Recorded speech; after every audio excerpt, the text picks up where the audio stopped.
Kamaphelo la ngozondo khubona oqondo mafunda bezithono ntanda kuphakanyiswa ngalolu suku namhlanje Wednesday the 7th of July 2021 ngalolu suku lwamayeza usuku lwamagqabi namaxolo nengcambu usuku lwamathambo namafutha namakhandlela namanzi yonke nje into engathi inganyanga ngalolu suku lwemihlaba sizama ukuphilisa abantu ngokwenje sizama ufundisana ukwenzela ba nawu dibanise kolu lwakho ulwazi siyesicenge sicele ke ukuthi njeba sincokola lonto ithile ngalo olosuku nawe ungaphose sivivaneni uthi hayi mina phele bendiyazi ngolhlobo ukwenzela bakufundwe what we are trying to break ke abantu abahle ngokwenjenje bakhona abantu bemfihlo athi umuntu noko lena imfihlo asekhaya ndizuyithetha namntu enye lemfihlo kwabo ibe yinto egcwele ko Facebook no WhatsApp ibe isaziwa abe enkonyilene endaweni ba ayishare nathi kuyo le ndawo namhlanje sizabe sincokola ngenye yezinto abanye bathi imfihlo sincokola ngesiphahluka sincokola ngephahla namhlanje phambi koba singene kentweni sifuna uchaza ke wena muntu othi ufuna ufunda ngawo lamayeza iform is still active nje bi7 nje izayovala nge30th okanye ngemonth end masitsho sithi ke yapha ku www.vusilanga.co.za uye ku about us and the academy uzafika ikhona ke ilink ugcwalise nansi ke into esifuna uyichaza phayana esikolweni is 2 months. Le 2 months ngu 80 days because we only meet Saturdays. Saturday is 8. Kule 80 days we cover iziwasho, we cover amafuta, we cover amakhandlela, we cover ichuwa, we cover amayeza. But by the end of olusuku lwesi 8 abantu abafike be ro abanye sidibana nomuntu athi hayi mina ndizithandela nje amayeza ndifuna uzofunda by the end of the 8th day umuntu sekwazi ukuzihlanganisela baninzi bayafona thathu phela iseninyanga kuyaphilwa apha ekhaya mina bendingumuntu amayeza kodwa ndingenamkhombandlela ndingena direction noko ngoku izinto ndiyazenza ziyenzeka what we are saying into yokufunda amayeza is not difficult there's a trick ekufanele ba uyi understand ekwazini amayeza as we speak of now lo muntu uthetha phambi kwakho akakabi nayo ne2 years ekulendima yamayeza emva kuba wayevumile kubantu abadala ukuthi ndizayilandela nami lendlela yokhokho kuba kaloku yayinto kakhokho wami le yathathwa ngutata omkhulu ayabi namntu yaphela izongena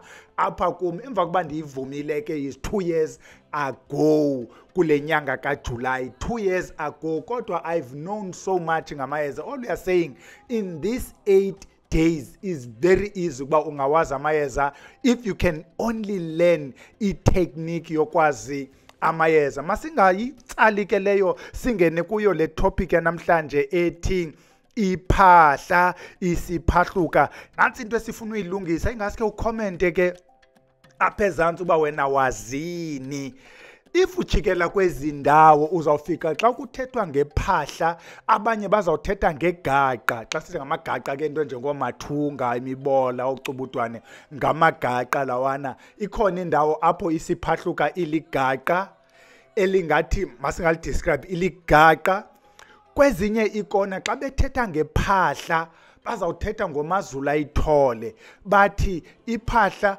ngumthole wehlathi nansi ke into esifuna uyichaza ke bantu abahle ngento yamayeza ukuba iyeza elithile masenze umzekelo wemboziso if you come to the Eastern Cape and the greater part yelilizwe uthi ufuna imboziso baza kunika ifenel if you go to incwadi zabantu abaphandileyo uthi ufuna imboziso they will show you ifenel kanti kwezinye indawo if ufuna imboziso baza kunika a bulb into eyombiwa phansi komhlaba into ombiwa phansi komhlaba ke will be izinto ezinje ngabo ochithibhunga njalo ento zombiwa phansi komhlaba if you know what I mean ibe yinto esikwayo just like you do ngochithibhunga nentolwane imboziso there is no need ukuthi singabantu bamayeza kuba mina ndingayazi lena yakho imboziso ndithi ayomboziso uzawufumanisa kwenye indawo kuzawuthiwa imboziso encane imboziso enkulu zibe zingekho related biologically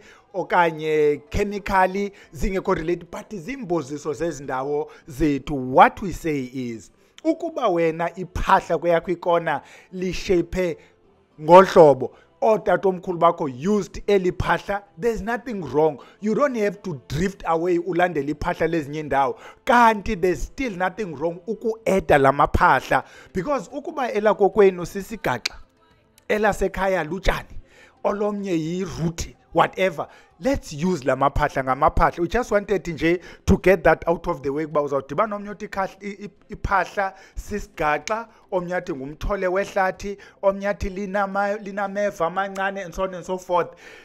The rest of us, iphahla yiBrachylinia discala, SA3 number 727, English name Coast Silver Oak. If we ayifuna nange-Afrikaans, yikus valbos. Yabona ke ngosithetha kamnandi xa sesifaka ne-Afrikaans. In isiZulu bathi iphahla, in Sesotho mphahla, in isiXhosa umphahla, xa ujikela kwenye ikona isiphahluka. Is that name Brachylinia discala, SA3 number 724. Hamba kuyosijongela, siyibekile ke ipicture yawo umphahla ukwenzela uba wena ubungazi lona udibanise, uthathe uwenze iphathi yale miphahla uyisebenzisayo. Umphahla lona xa ufunda ngawo ukwayinto enyangayo over and above ukutreata spiritually. Amagqabi omphahla are very bitter. Look at the picture, try to eat, very bitter. They have used lamagqabi to treat kidney diseases. Bazawuyazi ke abantu abayilandelayo into yapha kwaVusilanga esikolweni when we deal with medical ukuthi why lamagqabi would treat kidney diseases. We've hinted they are very bitter. If they are bitter, any person who studied would know ukuthi azawungena kwizinto ze-kidney. The same magqabi kuthiwa ayesetyenziswa for izinto ze-diabetes. You'll still understand the rationale, even if you don't understand i-phytochemistry yala magqabi. Number 3, ezi roots kuthiwa zisetyenzisiwe ukustopha i-bleeding. Bleeding leyo ekwi-intestines okanye lapha emathunjini. Into ebisenziwa ke uzawuchathwa ukwenzela uba la magqabi with the healing properties, rather as the roots with the healing properties, zi-interact na whatever that caused the bleeding, so that i-bleeding iphele. Iphindile ke la magqabi asetyenziswa kuzo into enjengeentshulube. Here's what we want to say. Abantu bakuthi, it's only that we've never been given an opportunity in this country to deal with the conditions as a medical. Abantu bakuthi have been dealing with the medical conditions all these years. Nalibali that I just picked up on COVID. Abantu who suffer from COVID kweli lizwe right now banikwa ipilisi engafuna olichaza igama layo, but le pilisi yipilisi edilishana with internal parasites, yabona mos worms. Banikwa into that treat worms. After benikwe lento, the belief is if you take lento that treat worms, in the absence of worms, the body will be able to resist infections ezininzi, including the infection ebangwa yiyo le virus ifikayo. Now, if lonto iyayinceda i-COVID, can you imagine if abantu bakuthi were given an opportunity to treat ukuba besiza ukwenzani ngezi zinto sizaziyo ze-intestinal worms? I think the sooner we get a government that respect inkcubeko yabantu bethu namayeza ethu nobuntu bethu, we will be able to fight battles that members of the world are not able to fight. Sigqithe wenzani umayezeni ngawo lo mthi. Lo mthi ubizwa kamnandi kuthiwa ngumphahla. Lo mthi ubizwa kamnandi kuthiwa iphahla. Kuyafuneka ke mntana omhle uyazi, we want to repeat. Kuzawuthiwa umphahla, xa udibana kwenye ikona kuthiwe iphahla. Ufumanisa uba ezi zinto are different. Forget the first into besithethe ngayo ngaphezulu. Abantu will take igama and conflate with elinye, but we emphasize apha umphahla okanye isiphahluka. Iphahla would be something else. kanti in your area iphahla would be umphahla would be isiphahluka. So that's why amayeza, if you are not sure, go to a herbal shop oyitrustayo enomntu wamayeza, not umntu obekwe phayana uba makathengise, but umntu onyangileyo before abe ne-herbal shop. Buy umphahla, buy isiphahluka, buy iphahla. You'll see ukuthi umphahla and iphahla, they say, oh, that is different. Uzokwazi ke ngoku nawe ufike uzohlulele. But what we are saying, eliyeza has been used for ukuphahla, ukunqula. Eliyeza abantu abanenyusi have used it, rather lo mthi have used ukuthi inyosi zabo zihlale kuwo. This will lead you to something else. Ukhona umthi ekuthiwa ihlalanyosi. Ayinguwo lo. Ihlalanyosi ngumthi obudume for ukuhlala inyosi. Lo ngumthi othandiweyo ngabantu abanenyosi, particularly along the coast, ukuthi inyosi zihlale khona. In your head, lihlalanyosi. Why do we use ihlalanyosi? Ihlalanyosi lisebenza kwimithi yenhlahla because we associate inyosi with abantu abadala, with ukuba industrious, with ukusebenza, with imali, with konke nje okuhle. We take ihlalanyosi silifake kwizibunge esizigayela ukubiza abantu. Uyabuza umXhosa, zingene ngaphi inyosi? It means yeyiphi le ndawo ekusilwe kuyo, yeyiphi le ndawo kutyiwa kuyo, yeyiphi le ndawo kungena abantu, kugcwele abantu kuyo today. Zingene ngaphi inyosi? Because once kungene inyosi emzini, sesiyazi ukuba sizawubizwa, sizosela. Uzawuyazi ke wena muntu olandela isintu. So indawo engene inyosi ongomnye umuntu uthi kuyatyiwa pha. So ihlalanyosi ngumthi osetshenziswa ukubiza abantu, because once kungena inyosi sizawubiza abantu. Wena ke usebenzisa ihlalanyosi for business, ufuna kungene abantu bazothenga.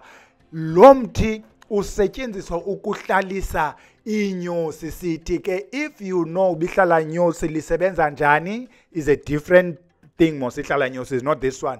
But if you realize ihlalanyosi isetshenziswa njani, you can use lo mthi as your substitute for ihlalanyosi. Abantu ke bakuthi sithe bayaphahla ngawo lo mthi. Uyabuza ke umntana esihlwele uba baphahla ngandawoni ibhele. Kulo mthi sisebenzisa the root. Xa siphahlayo asifuni the branches and the twigs ozawuhamba uzifumane xa uyothenga. We need the root. We answer a question kwaVusilanga kwi-academy ukuthi yintoni isilawu. Yintoni izilawu zininzi, they are close to 100. Yeka wena ezuzaziyo nozithola nondlela zimhlophe bhubhubhu nezinye ezimbalwa. Izilawu they are more than 100 depending uba wena uphi. Isilawo ke siyayidibanisa lento okuthiwa liphahla. If you use the root, sisilawo kubantu abenza izilawo. Lo mthi njengoba usetyenziswa nje, usetyenziswa not just as isilawo, siyawusebenzisa ukwenza iqhayi lokuphehla isilawo. Siwusebenzisa kulamayeza okwenza ibhudlu. Sithemo siyangena kwibhudlu, siphinde sishaya ngawo ibhudlu vu vu vu vu vu vu. Ukwenza lento nge-English ekuthiwa yi-aeration, introducing air inside lento uphehla kuyo, be it a bucket or ingqayi or ibhekile.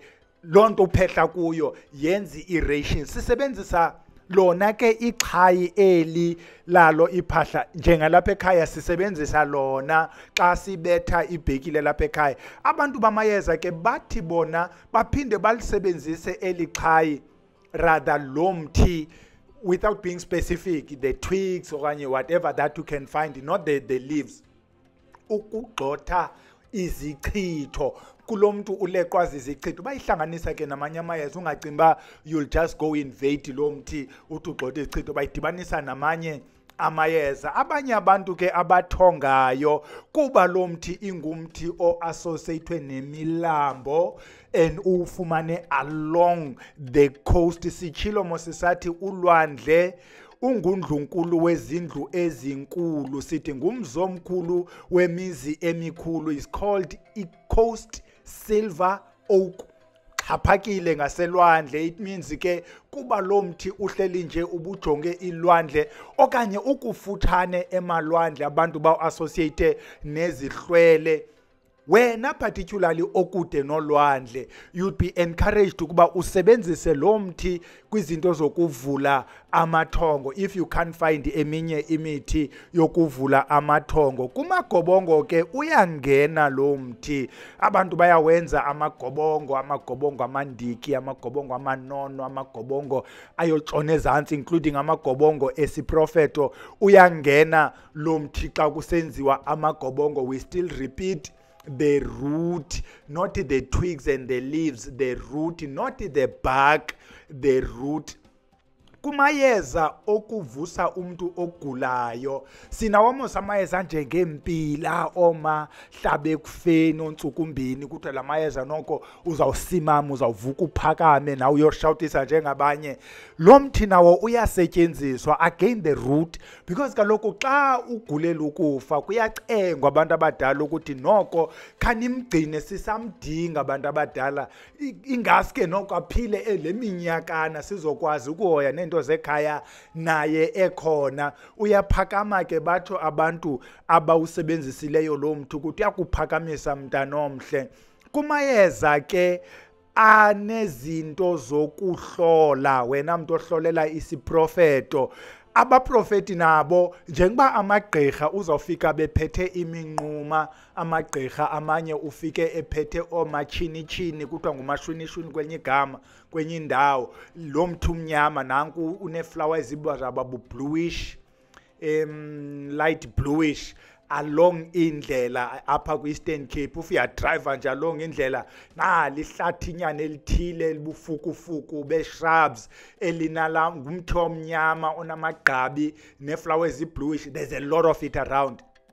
La mthi ufike amagqirha usebenzise uphethe, abanye bade bawuthantele nentambo. Kanti abantu besiprofeto kuthiwa bona they use lona umthi instead of omashwini-shwini neminquma, they use lona umthi. Abanye kude kuthiwe nakule ndawo achaza kuyo indaba uzawuba nawo lo mthi, because kuthiwa lo mthi uphinde usebenze njengefembo. We discussed mos ifembo ngosasithetha ngokufemba, sathi ukufemba, ukufembeta, uba ndisalibambilela gama from ubushona, a little bit of isivenda, ukuthi is to sniff, ukudonsa.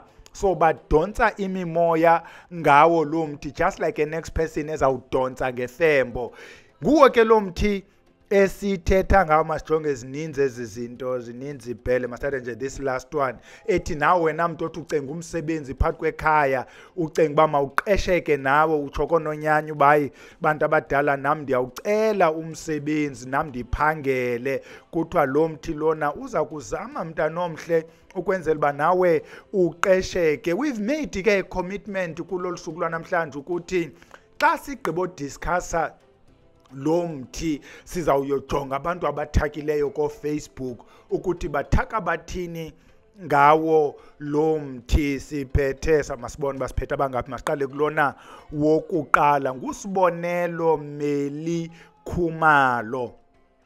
When we mentioned amagama siphinde silibeke ligama lomntu, abanye they also have e-cell numbers. If you want to follow them, you want to ask further, omnye athi hayi le nto ingaske ndiyenzelwe yile ndoda, ukubana ke uqonda uba awunawo amandla ozenzela, uyikhekishe loo ndoda, uyibuze further njengoba ibithakile. Siphethe na ke unumber 1 apha, usibonelo Meli Khumalo uthi uthole lokhu uphinde uhlule abashaye izinhlanga zentombi. Yabona kubhekiswa kuwe ke wena okhompyuthayo. Unumber 1 ozeneke bonke, isiphahluka impande, umuthole, umusa, ibheka impande. Kuthiwa gaya uhlanganise uphalaze ugeze ubuso ngophalazo wakho ukhulume ofuna kwenzeke ngiyozwa ngawe uma sekulungile ubothi Cheye Sulumane nanso ke londoda siyibekile ke apho kwenzela ba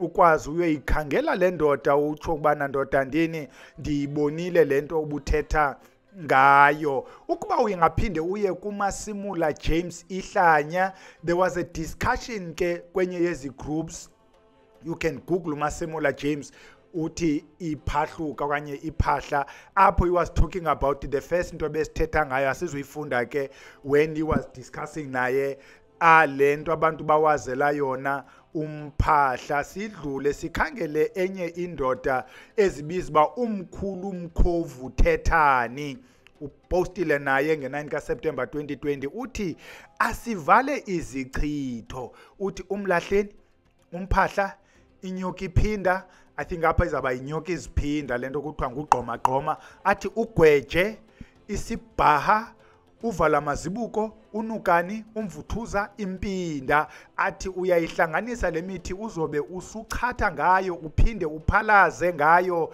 izinsuku eziwu7, usebenzisa phinde ushaywe yisichitho. Ithini usebenzisa phinde ushaywe yisichitho? Okay, nansi inamba yakhe ke ukuba awuyiva le part yokugqibela uncokoncokole naye ubone ubana nithini xa sele nincokola nobabini. Masikhangele okugqibela sijonge uba asizubhaqa another way abawusebenzisa ngayo na lo mthi. You remember Mosisithi the intention sifuna uba ubone ukuthi bahlanganisa njani so that uzoyibona isense mhlawumbi nawe uzawuhlanganisa. Masithathe nansi indoda yokugqibela enguKhakhanxuze Mhlanutshile Nxuze. Ibona ke amanye amagama afuna uba xa wabiza ube uyityile ipapa yasekuseni, otherwise imeko yakho sengayokuchola phantsi kwebhedi uyinto engaziwayo ngenxa lamagama Khakhanxuze Mhlanutshile Nxuze. Uthi camagwini bahlekazi abahle, namhlanje ndiphethe induku yoomama. Okay, mayibe ngathi ndifunda slowly le indawo. Uthi isiphahluka umayibophe unukani bheka mna ndedwa manaye, dibanisa imithi uyenze icoleke, ukhe amacephe amabini ugalele emanzini abandayo uhlambe inanas mama, kaloku nokutya kufakwa izipayisi ukuze kube mnandi, ndizova ngawe mna athi xa igqiba Camagu. Yayiva ke le ndoda, masizame nje ukuncedisana kula magama ambalwa. Siyipostile mos le nto uzakwazi ukuyibona wena mntu ujonge apha kule nto. Ithi uchazile isiphahluka umayibophe, bakhona bathi umayibophe referring kule nto besithethe ngayo apha ngasentla ekuthiwa umashwilishwili, kanti kubekho abathi umabopha. I'm not sure ke utata urefera whether kumashwilishwili umabophe okanye kumabopha. Let's assume ngumabopha. Athi unukana athi ubheka mna ndedwa yibheka ke le, athi manaye. I will assume uba umanaye isimanaye. Yabona ngoku now that ndiride ligama nami I'm confused. Isimanaye elo gama litshoyo ukuba sima naye, inoba yiyo le manaye. Hamba ke uyozikhangelela ke le ndoda ubuze, ingu-admin ke wegroup yayo, ncokoncokole nayo mama uthi uba nami ndifuna ispice indoda ndini khawundenzele okanye uhambe uyozenzela, but ke to be sure ingaske ufune umuntu ozakwenzela ezi zinto ayidibanise le nto ibe ntle ngokwaphayana kokwabo. Sizawuthi ke ngalo mzuzwana ke sidibadibanise ezinye indawo. I'm now worried ukuthi mhlawumbi yes masiyeke nilalo ukwenzela uba singarhuqi into eninzi lento engathi ingakhona. Masiyeke nilale abantu abahle, ubhele makayophumla noko udiniwe Camagu.